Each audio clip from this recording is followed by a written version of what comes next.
سڵامێ هاوڕێنی بەڕێز ببوورن پێم بابێ کێشەیەک لە دەنگدا هەبووم بخۆشم هێتفۆنەکەم وەسڵ نەکردبوو لە خزمەتتاندام بۆ ڕاگەیاندنی دەست بەکارکردنی ناوەندی دەنگی ئازاد هیوادارم مەجاڵتان هەبێ و دەگەڵمان بن بۆ بیستن و بڵاوکردنەوەی ئەو ڕاگەیاندنە. زۆر زۆر سپاس. ڕاگەیاندنی دەست بەکارکردنی ناوەندی دەنگی ئازاد بە مەتمانەیەکی زۆرەوە لەلایەن ئەندامانی ناوەندەکەمانەوە دەرفەتم پێبەخشرا تا وەک وتەبێژی ناوەند دەست بەکاربوونی ناوەندی دەنگی ئازاد بە فەرمی ڕابگەێنم.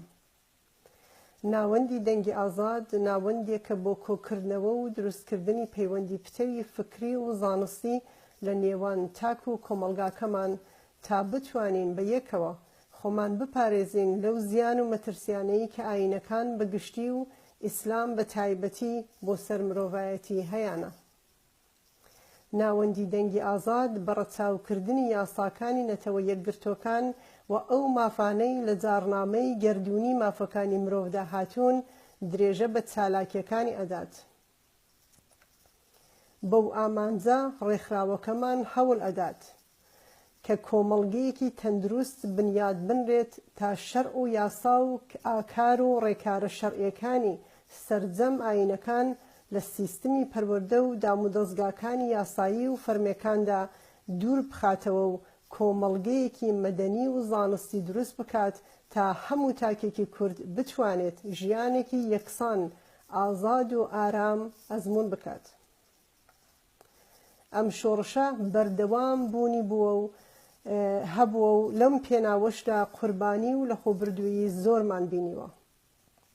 هەر لە ئارامگرتنمانەوە لە هەڕەشە و ئیهانەکردن تا دەگاتە ڕاوەدوونان و ماڵوێرانی و تەرۆرکردن. تەرۆرکردنی جەماڵ عیرفان و عەبدولخالق مەعروف لەلایەن تەرۆریستانی ئیسلامی لە سەرڕەخنەکانیان لە ئیسلام چەند نمونەیەکن لەو خەسارانە. تا ئێستاش هەڕەشە و شەڕ و ماڵوێرانی و دەربەدەری و تەرۆر و تۆقاندن بەردەوامە. ئامانج لەو شۆڕشە فکریە ڕێگەگرتنە لە کەرت پۆلێنکردنی چینەکانی کۆمەلگا لەسەر بناغەی ئاینیان و هەولێکی چڕوپڕ ئەبێت بۆ گەڕانەوەی شکۆی مرۆڤی کورد بۆ خودی خۆی بەبێ جیاوازی لە ڕنگ ڕەگەز نەتەوە بیر و باوەڕ و هەتەت و هەروەها وروژاندنی دێبات لە کۆمەلگایەک کە بە سەدان ساڵە لە گۆڕینەوەی بیرروڕای جیاواز بە زۆری تۆقاندن مەحروم کراوە. بەو مەبەستە دەستی هاوکاری بۆ هەموو بیرمەندان، ئەدیبان، هونەرمەندان، مێدیاکاران، ڕۆژنامەنووسان، مامۆستایان و هەموو چین و تۆژەکانی دیکە درێژەکەین تا لەم شۆڕشە فەرهەنگی و فکریە فڕەڕەهەندە یارمەتی دەرمان بن. ئەم شۆڕشە پێویستی بە کەسانی ماندوونەناس و لە خۆبردوو هەیە تا کۆتایی بەو تەوژمە پڕ لە زوڵم و زۆر و پڕستەمە بهێنێت. خۆڕێک خستن و کۆکردنەوەی هێزی فکریمان مەزنترین چەکێکە کە لەم بارودۆخەدا بەکاری دەهێنین. هاوپەیج لەگەڵ ئەم ڕاگەیاندنە دەقی پەیڕەوی ناوخۆی ناوەندەکەمان بڵاو ئەکەینەوە.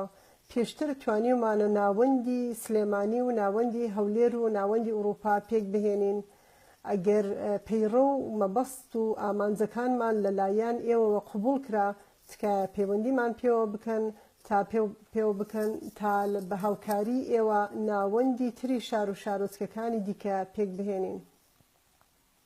ڕێز و خۆشەویستی بۆ هەموو گیانبەختکراوانی ئەم شۆڕشە چ ئەوانەی وەک سەربازی ون هەر لە سەرەتای هروژم و هێرشی ئیسلام بۆ سەر کوردستان گیانیان فدایی ئەم بەرخۆدانە کرد و چ ئەوانەی کە بوون بە قوربانی. لە بیرتان ناکەین و خەباتتان بەردەوامە.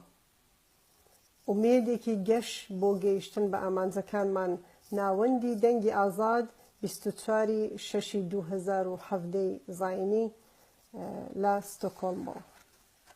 زۆر سپاس.